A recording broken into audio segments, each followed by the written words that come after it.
శ్రీమాత్రే నమః. శ్రీమాత్రే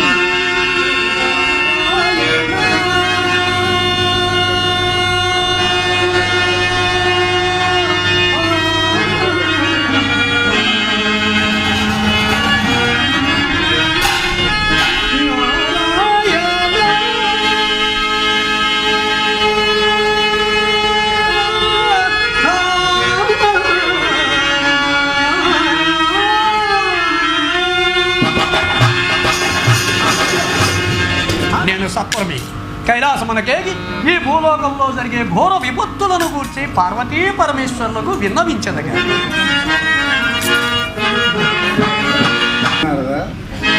సందేహం ఎలా? శ్రీలోకాన్ని సుభిక్షం చేయాలి అంటే కామాంధ్రాలను కరదీర్చాలి, దుష్టులను శిక్షింపాలి, వంచకులను వధించాలి. అటువంటి మహత్కార్యానికి ఏ మానేడికైనా వరమనసకమందువా నారదా? వద్దు బోళాశంకరా, వద్దు వద్దు. పూర్ణము భస్మాసురాది రాక్షసులకు వరముల సంగి వీరెత్తి మీదకే తెచ్చుకున్నారు. పూరించినది పూరించినది మహిషాసురాది దానమును సంహరించి జగత్ కళ్యాణమునరించిన ఈ జగన్మాతయే సమస్యను పూరించాలి. దేవి, నిజమే నారదా, గతము గుర్తు చేసి నా కర్తవ్యాన్ని బోధించావు. దేవి, మేనమెక్షింపులు లెక్కింపవాలదు, తక్షణమే భూలోకంలో జన్మించదు సమస్త మానవాళికి భక్తి మార్గాన్ని పొందుకుంటారు. నారదా, నీ కొడుకుతో పాటు నా శబ్దం నెరవేరాలి కదా. శబదమా?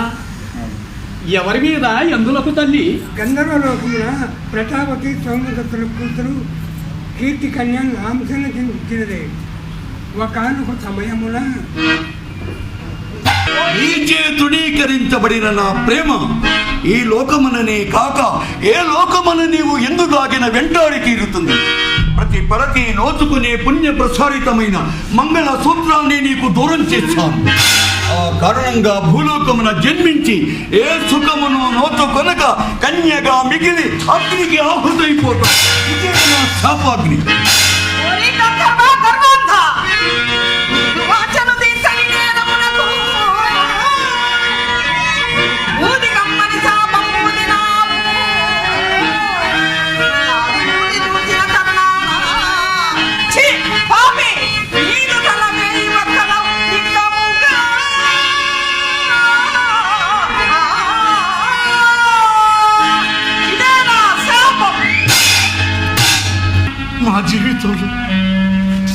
మా జీవితం వెలుగు కోసం అందించే అవకాశమే లేదు. నిరాశ చెందవలదు మహారాజా, మీ జీవితంలో వెలుగు ప్రసరిస్తుంది. నిక్కముగా ఇది నిజమేనని నా అంతరాత్మ ఘోషిస్తుంది. అదృష్టవశమున లభించిన ఈ జంట ఫలములే వెనుగొండ రాజ్యానికి కీర్తి ప్రతిష్టలు తెచ్చిపెట్టే కవల పిల్లలై దర్శనమిస్తా. తల్లి, సందేహించుకు తల్లి, ఆ ఫలములను భుజించు. ఆ జగన్మాత కటాక్షము నీకు తప్పక లభిస్తుంది. ఇది సత్యం, ఇది నగ్న సత్యము. అంతా దైవేచ్ఛ, అంతా దైవేచ్ఛ. గురుదేవా, గోత్రము అనగా ఏమి? ప్రవర ధర్మమును ఎవరు నిర్మించినారు నాయన? గురుదేవ, బ్రహ్మ తుడికొడ నుండి జన్మించిన వైశ్య పురుషునకును ఎడమ తొడ నుండి జన్మించిన వైశ్య పుత్రికకును శాస్త్రానుసారముగా జాత కర్మాది కార్యక్రమములు జరిపెను. అపరార్క్యుడు వైశ్యులకు కుల గోత్ర ప్రవర ధర్మమును శాశ్వతముగా నిర్మింపచేసిన గురుదేవ. ప్రపంచమున అందమైనది సంచలనము సృష్టించున్నది ఏది? ప్రకృతి గురుదేవా. అమ్మా వాసవి, గురుదేవా, మానవులలో చెలించని వారెవ్వరు? సజ్జనులు. గురుదేవ, తమరి అనుమతితో మేము కూడా మా చిరంజీవులను కొన్ని ప్రశ్నలు అడిగిదాం.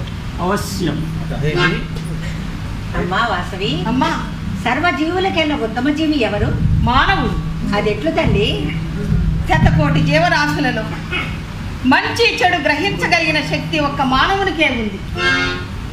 జన్మనిచ్చిన తల్లిదండ్రులకు, జ్ఞానం ప్రసాదించిన గురువులకు, సాటి మనిషికి సహాయపడగలిగే శక్తి ఒక్క మానవునికే ఉంది. ధర్మం ధర్మాన్ని మనం రక్షిస్తే ధర్మం మనల్ని రక్షిస్తుంది. అందులకి అన్ని జన్మల కన్నా ఉత్తమమైనది ఈ మానవ జన్మ. అమ్మ వాసవి, మోక్ష సిద్ధికి మార్గమేమిటి తల్లి? సుఖ దుఃఖాలను కావడికొండలుగా భావిస్తూ ధర్మాన్ని ఆచరిస్తూ చరిస్తూ గ్రహిస్తూ జీవితాంతం పరమేశ్వరుని ధ్యానం చేస్తూ నిత్యము ఆ దేవుని ప్రార్థన చేస్తూ సద్గతి చెందవలెను. ఆహా, కుమారా, తండ్రి గారు, ప్రజలు సుఖంతోషాలతో మెలగవలంటే ప్రభువు ఎలా ప్రవర్తించవలను? రాజ్య పాలన ఎలా చేయవలను? తండ్రి గారు, నీతి నియమాలు పాటించు నిర్భయముగా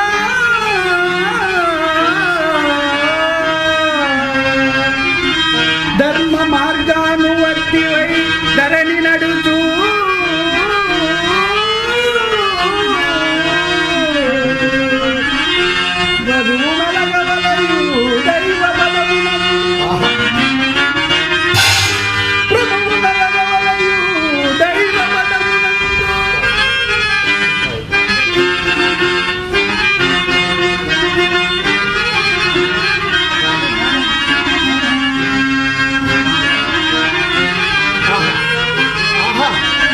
ఆహా, సభాష్ నాయనా, సభాష్. అమ్మా వాసవి, మన వంశంలో తులాధారుడు, మణిగ్రీవుడు, భద్రుడు, హైగ్రీవుడు ఇటువంటి మహాపురుషులు, మహారాజులు, ఆత్మజ్ఞానము కలిగిన వారు, బ్రహ్మజ్ఞానము కలిగిన వారు, పుష్పపుష్టి కురిపించేవారు ఎందరెందరో మన వంశంలో రత్నమాలికలయ్యారు. అటువంటి వంశంలో జన్మించిన నీవు ఈ సామాన్య నగరబాలులతో ఆటలేమిటి తల్లి? కావున చిన్నపిల్ల శాస్త్రం మాని మనసు మార్చుకొని వివాహితమై ఈ వంశంలో మణిపూసమై వద్దిల్లు తల్లి, మణిపూసమై వద్దిల్లు. అమ్మా, మీ నాన్నగారి ఆవేదన గ్రహించు తల్లి. అమ్మా, నీకు వివాహం ఆగి నీకు కలిగిన పుత్రరత్నాలను చూసి మురిసిపోవాలని ఉన్నదమ్మా. అవునమ్మా. నీ మనసు మార్చుకొని వివాహానికి అంగీకరించండి. అమ్మా, ఒక్కసారి పునరాలోచన చేయి తల్లి.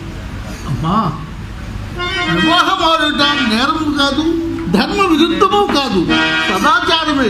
దానికి ఆ దేవదేవులే సాక్షి. ఆగండి. వెళ్ళే మార్గ మధ్యములో మాకు నచ్చినా మేము మెచ్చిన మా సామంతరాజైన ఎనుగొండ మహారాజును కలవాలని కుతూహలముగా ఉన్నది. ఈ వార్త వారికి అందచేయండి. వెళ్ళండి. ప్రభు, మంత్రి గారికి చక్కని గుణపాఠం చెప్పారండి. లేకపోతే ఏమిటండి, మీరు కాంతా విహీనులు కావాలట. అలా అయితే ఈ మానవ జన్మకు అర్థమేమున్నది? ఏమంటారు? ఏమంటాను? నీ మాటే వేదవాక్ అంటాను. మిత్రమా ప్రభు, 3 దినముల నుండి కానవచ్చుటలేదేమి? అవును మహారాజా, 3 దినముల నుండి మాలవ సామ్రాజ్యంలో మీరు పంపించిన వార్త అందజేస్తూ ఉండగా మార్గ మధ్యములో పెనుగొండ రాజ్యంలో చేరింది. అతట ఉద్యానవనములో బంగారు లేడిని మణిరత్నాన్ని కాంచితిని. దోచుకొనలేదు కదా? దోచుకున్నట్టుకు అవి వస్తువులు కాదయ్యా, అంతకన్నా మించిన బంగారు పసిడి బొమ్మ. ఎవరా పసిడి బొమ్మ? పెనుగొండ మహారాజు గారి ఏకైక వరాల పంట. అటులైన వరాల పంటను నా స్వాధీనము చేసుకుంటాను, నా బ్రతుకు పండించుకుంటాను, ఆ కన్యను నా కైవసం చేసుకుంటాను. వైశ్య వంశములో ఉద్భవించిన విరూపాక్షుడు వీరాధివీరుడు శౌర్యవంతుడు కాగలడు. మహారాజా, మీ రాకకు కారణం విజయ యాత్రకై విదేశీ పర్యటన. అవును యువరాజా, సామ్రాజ్యానికి విస్తరణ సుపరిపాలనకై నడుము కట్టి ఈ విజయాత్రను సాగించాలని ప్రభువులు నిర్ణయించారు. మార్గ మధ్యములో పెనుకొండ రాజ్యమైన పట్నమును తిలకించుటకు ఇచ్చేసినారు. మహారాజా, మీ పరిపాలనా విశేషములు ఎలా ఉన్నవి? అంతా సుభిక్షమే ప్రభు. అవునవును, మీ రాజ్యములో అన్ని వర్ణముల వారు కలిసిమెలిసి ఆనంద జీవనము గడుపుట మేమును గమనించితిమి. అయినా ప్రపంచ భవిష్యత్తునే చెప్పి రాబోవు విపత్తులను తప్పింపగల శక్తి సామర్థ్యములున్న శ్రీ శ్రీ శ్రీ భాస్కరాచార్యుడు మీ చెంతనుండా మీ రాజ్యమంతయు సుభిక్షమే. 1000 మాటలు ఎలా ఉప్పొంగే సముద్ర కెరటం వలె విజృంభించండి. మన వైశ్యులను తక్కువ అనుకున్నాడేమో ఆ రాజు. ధర్మమే జయిస్తుంది, ధర్మమే జయిస్తుంది, ధర్మమే జయిస్తుంది.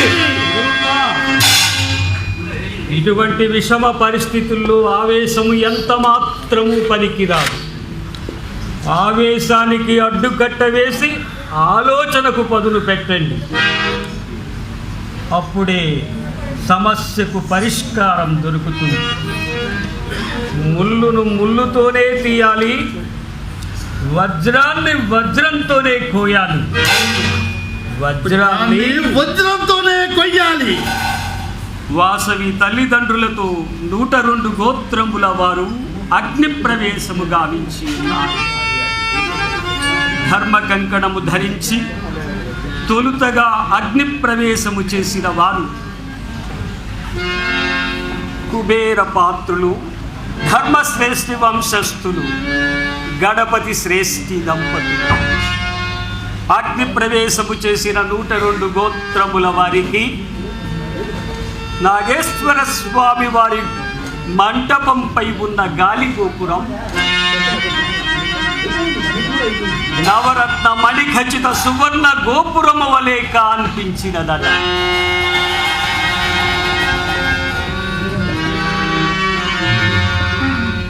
వారిని స్మరించుకుంటూ దాన ధర్మములు చేసిన వారికి వంశాభివృద్ధియు, సత్కీర్తియు, ధనధాన్య సంపదలు కలుగును.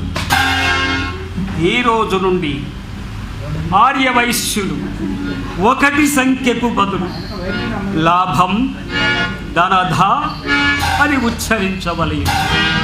ధర్మనిష్టతో జీవించవలెను. అమ్మో, విష్ణువర్ధన మహారాజు సైన్య సమేతంగా దండెత్తి మన పైకొచ్చుతున్నాడమ్మా. విష్ణువర్ధన, ఆర్య వయసుల అగ్ని ప్రవేశానంతరము నీకు బాధలు మొదలైనాయి. నా అగ్ని ప్రవేశానంతరము నీ తల 1000 ఒక్కలవుతుంది. మరలా గంధర్వునిగా నీకు మరలా మోక్షం ఇచ్చేదను. అక్క అక్క అక్క అక్క, నీవు లేని నా ఈ జీవితం వ్యర్థమక్క. నేను కూడా నీతో పాటే వస్తానక్క. వాళ్ళ తమ్ముడు అక్క, లోకరక్షణార్థము నేను ఈ అగ్ని ప్రవేశం చేయుచున్నాను. నా అనంతరము ఈ విష్ణువర్ధనుని కుమారుడు రాజరాజ నరేంద్రుడు నీకు పట్టాభిషేకం చేయును. మన రాజులందరూ సుభిక్ష పరిపాలన చేయుదురుగా. అలాగేనక్క.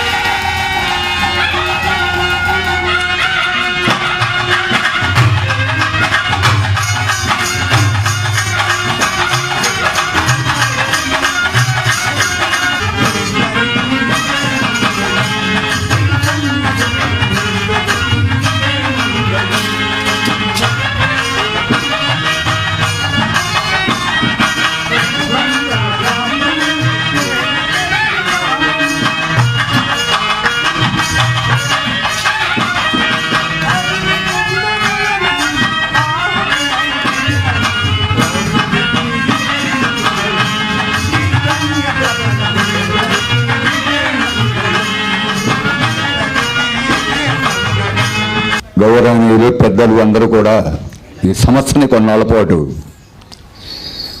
నడిపించాలని చెప్పి ఆశీస్సులు అందజేశారు.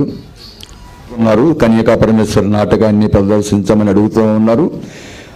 మరి దూర ప్రాంతం నుంచి బెంగళూరు నుంచి విచ్చేశారు. అలాగే దర్శనించి కూడా విచ్చేసినట్టున్నారు పెద్దలు. ఈరోజు ఈ నాటకాన్ని ప్రదర్శించాం. ఇందులో కొన్ని అందరూ కొత్త యాక్టర్లు ఉన్నారు. ఏమైనా తప్పులు ఒప్పులు ఉంటే క్షమించి ఇందులో ఏమన్నా సూచనలు చేయదలుచుకుంటే పెద్దలు సూచనలు చేసి మాకు ఈ నాటకాన్ని దిగ్విజయంగా ప్రదర్శించడానికి సూచనలు చేయవలసిందిగా విజ్ఞప్తి చేస్తున్నాం. అలాగే విచ్చేసిన ప్రేక్షక మహాశయులందరికీ కూడా మా విజయలక్ష్మి శ్రీనివాస నాట్య మండలి ఉపపద్యావరు వారి తరపున హృదయపూర్వకమైన ధన్యవాదాలు తెలియజేస్తున్నాం. ప్రముఖ ఆర్మోనిస్టు, మరి మన తెనాలి పట్టణానికి నంది అవార్డు తీసుకొచ్చాడండి. ఆ రోజుని మేమందరం కూడా కృషి చేసి, అలాంటి మా గురువు గారు దేపాల సుబ్రహ్మణ్యం గారు నాటకం ఆడుతూ, తిరుపతమ్మ నాటకం ఆడుతూ ఆ హార్మోని పెట్టి మీద పడిపోయి కన్ను మూసాడండి. ఆ కన్ను మూతం 3 రోజులు గుంటూరు హాస్పిటల్లో ఉన్నాడు, కన్ను తెరవల. మరి ఆయన చేసిన త్యాగానికి కొత్త నాటకాలు రూపుదిద్దటంలో ఇక్కడ తెనాలి పట్టణంలో ఈ చుట్టుపక్కల ఎక్కడ చాలా ట్రూపులు ఉన్నాయి, కానీ ఈ నాటకాలు తయారు చేస్తాలో ఒక సుబ్రహ్మణ్యం గారే పట్టుబట్టి కృషి చేసి అందరినీ ఒక టయానికి రావాలంటే రావాలన్నమాట ఆయన జీవితం. అట్లా అయితేనే కొత్త నాటకాలు స్వామి అయ్యప్ప, మరి షిరిడి సాయిబాబా మహాత్యము, మావిళ్ళమ్మ చరిత్ర, శ్రీ వాసవి కన్నికా పరమేశ్వరి, ఇవన్నీ కొత్త నాటకాలు. ఆయన నాటకాలు, భక్తి రస నాటకాలు ఎక్కడ ఆయన అఖిల ఆంధ్రదేశం నా కన్న కీర్తిని ఆర్జించి లక్షలాది ప్రజల మనలో పోయి తయ్యనిపించి తలలోపించిన మా విజయలక్ష్మి శ్రీనివాస నాట్య మండలి తెనాలి ఉప్పు బజారు సమనీయంగా సమర్పించామండి భక్తి రస నాటకాలు ఎక్కడికి వెళ్ళినా. మరి ఈసారి బెంగళూరు నుంచి వచ్చారు ఈ నాటకం వెళ్ళాలని, వారు కూడా వారి అమూల్యమైన మాటలను మాట్లాడవలసిందిగా కోరుతున్నాం. కూరగాయల మార్కెట్కి వందలాది మంది వెళ్తారు, వజ్రాల మార్కెట్కి చాలా తక్కువ మందే వస్తారు. ఎందుకంటే అర్హత కలిగింది వజ్రాల మార్కెట్ అంటే వజ్రం విలువ తెలిసినోడే అక్కడికి వస్తాడు. కాబట్టి ఈ హాలు చాలా ఫుల్ అయింది మొత్తానికి. ఆ వచ్చిన వాళ్ళందరూ కూడా అమ్మవారి కథ గురించి ఇంకా బాగా తెలుసుకోవాలి, ఇంకా అమ్మవారంటే ఏమిటో తెలుసుకోవాలి అనే ఉత్సాహంతో వచ్చిన వాళ్ళు. అసలు చూస్తున్నంతసేపు కూడా ఓ సినిమా చూస్తున్నంత చక్కగా ఆనందంగా అనిపించింది. అమ్మవారి నాటకాన్ని రాసినటువంటి సుబ్రహ్మణ్యం గారు మేము ఒకసారి కలవడం జరిగింది 20 సంవత్సరాల క్రితం. బెంగళూరులో కార్యక్రమం పెట్టాలి అని అనుకున్న సమయంలో వారు ఆ డేట్లు వేరే నాటకం వాళ్ళకి వేరే ఊరికి ఆ నాటకం ఇవ్వటం కారణంగా ఆ రోజు జరగలేదు. తర్వాత వారి కుమారులు ఈరోజు నాటకం వేస్తున్నారు చాలా సంవత్సరాల తర్వాత అని తెలిసింది. ఈ మధ్యలో కూడా చాలాసార్లు వారితో ఫోన్లో సంభాషించడం జరిగినప్పుడు త్వరలో చూస్తామండి, అది చూస్తాం, ఇది చూస్తామని అన్నారు. ఇన్ని సంవత్సరాల తర్వాత మళ్ళీ ఈ నాటకం చూసే భాగ్యం నాకు కలిగింది. మరి త్వరలోనే బెంగళూరులో కూడా మాది వాసవి దేవస్థానంలో రాజేజీ నగర్లో ఉంది. ఇంతకుముందు సుమారు 2 ఇయర్స్ బ్యాక్ మామూలు ఇతర చరిత్రలు బాలనాగమ్మని, చింతామణిని, అలాగనే ఇట్లాంటి నాటకాలు 1, 2, 3 వేయటం జరిగింది. ప్రజల్లో మంచి ఆదరణ. బెంగళూరు ప్రాంతంలో నాటకాలు వేసేవాళ్ళు ఎవరు లేరు.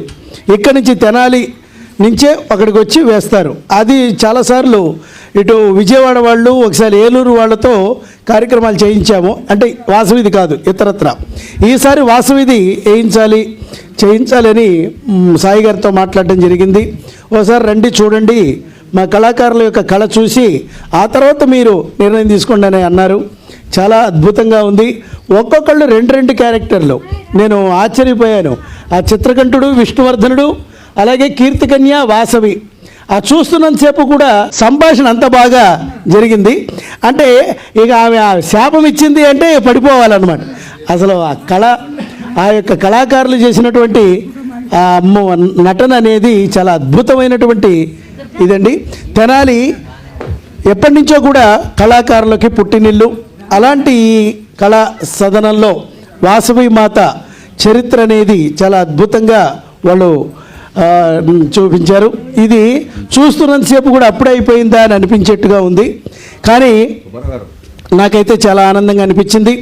అలాగే ఈరోజు చాలామందికి బెంగళూరు నుంచి నేను గోత్రాల కార్డ్స్ తెచ్చాను. వారు నాటకం మధ్యలో గోత్రాల గురించి కూడా భాస్కరాచార్యుల వారు విరూపాక్షుని అడిగారు. ఆ గోత్రాలన్నీ మనం ఋషిగోత్రంగా చెప్పాలి. అవన్నీ కూడా మీకు ఇవ్వటం బెంగళూరు నుంచి తీసుకొచ్చి ఇవ్వడం జరిగింది. మీరు ఎప్పుడైనా ఖాళీ ఉన్నప్పుడే చూడండి. అవి 102 గోత్రాలు. మరి యొక్క అవకాశాన్ని ఇచ్చినటువంటి మరి కళాకారులందరికీ కూడా, కళా సరస్వతి తల్లులందరూ కూడా నా యొక్క ధన్యవాదాలు, శిరప్రమాణాలు. ధన్యవాదాలు. సార్ నందిహిల్స్లో, బెంగళూరు నందిహిల్స్లో షిరిడి సాయిబాబా బ్రహ్మంగా నాటకం చాలాసార్లు అవకాశం కల్పించారు. అట్లాగే బాలనాగమ్మ నాటకం ఇవన్నీ కూడా ప్రదర్శింపజేశారు. వారికి అంత దూరం నుంచి ఈ నాటకం వచ్చినందుకు ప్రత్యేకమైన ధన్యవాదాలు తెలియజేస్తున్నాను సార్.